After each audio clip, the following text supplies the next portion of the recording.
विद्यार्थियों नमस्कार। ऑनलाइन कक्षाओं के आज हम पढ़ रहे हैं सूरदास को। सूरदास जी द्वारा रचित भ्रमर की सार संकलितांश, और उनमें है काहे को गोपीनाथ कहावत, जो पै मधुकर कहत हमारे गोकुल काहे न आवत। अपने की पहचान गान के हम ही कलंक लगावत।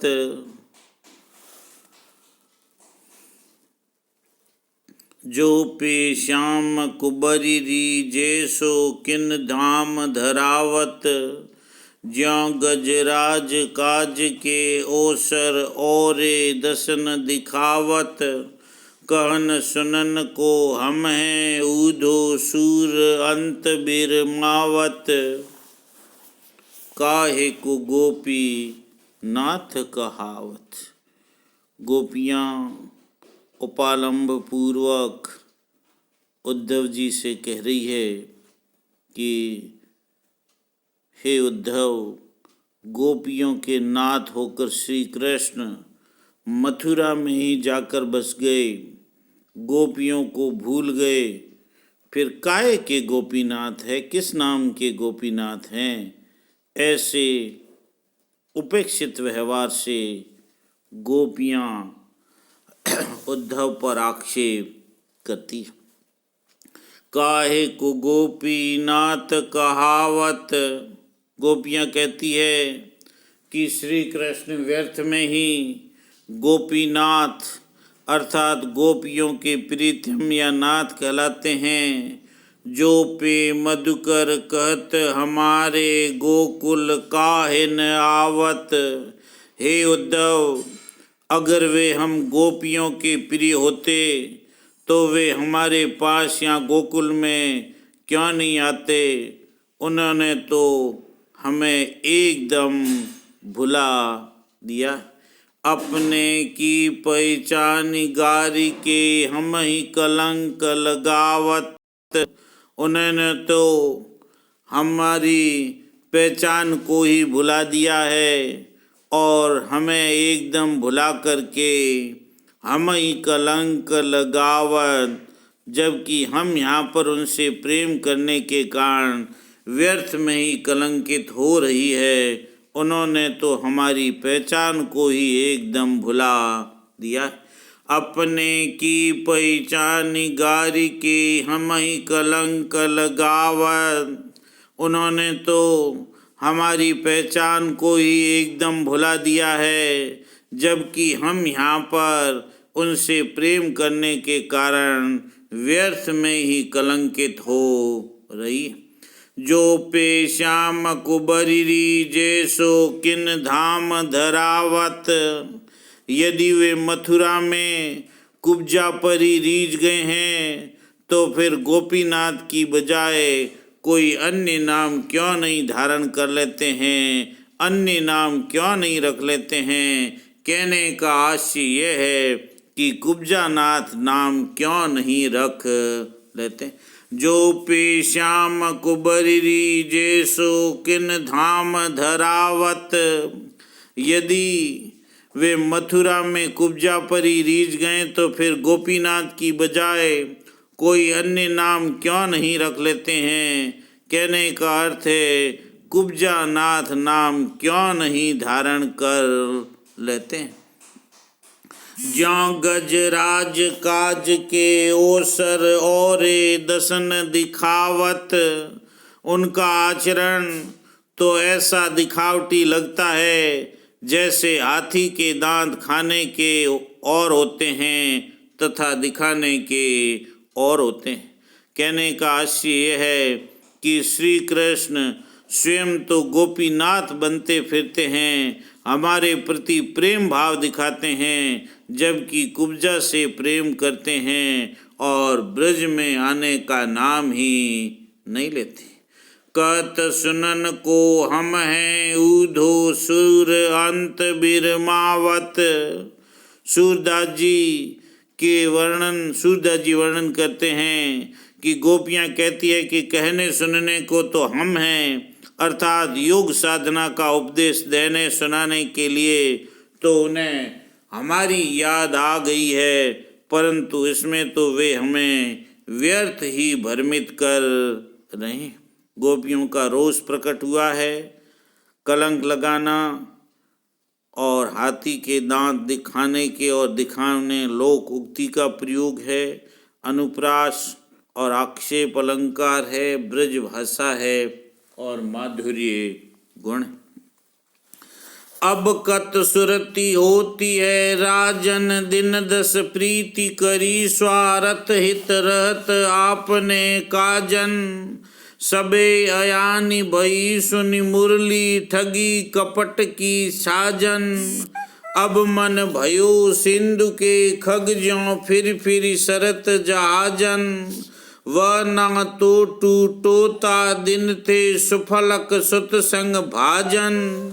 गोपीनाथ कहाय सूर प्रभु कत मारत हो लाजन। अब कत सुरति होती है राजन। गोपियाँ उद्धव से कहती है कि अब उन मथुरा के महाराज अर्थात श्री कृष्ण को हमारी याद क्या आती होगी। अब कत सुरति होती है राजन। अब उन मथुरा के महाराज अर्थात श्री कृष्ण को हमारी क्या याद आती होगी। अपने दिन दस प्रीति करी स्वार्थ हित रहत आपने काजन।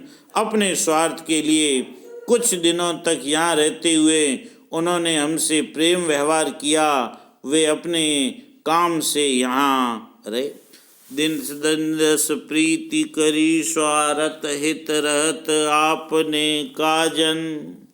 अपने स्वार्थ के लिए कुछ दिन तक यहाँ रहे और उन्होंने हमसे प्रेम व्यवहार किया, वे अपने काम से यहाँ रहे और फिर लौट करके मथुरा चले गए।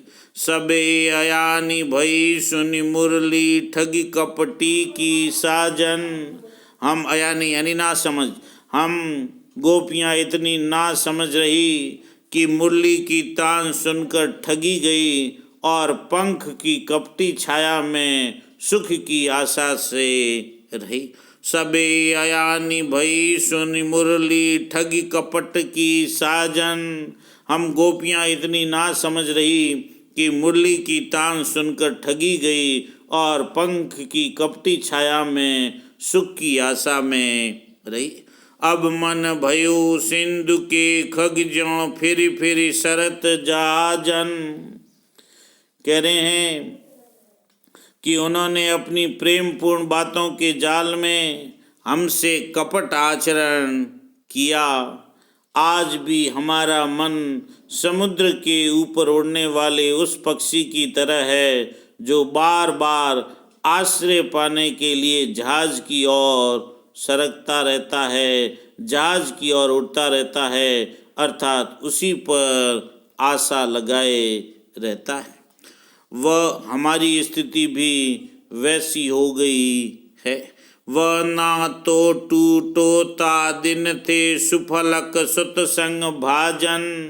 हमारा श्री कृष्ण से प्रेम का नाता उसी दिन टूट गया जिस दिन अक्रूर जी उन्हें यहाँ से अपने साथ ले गए या वे यहाँ से भाग गए।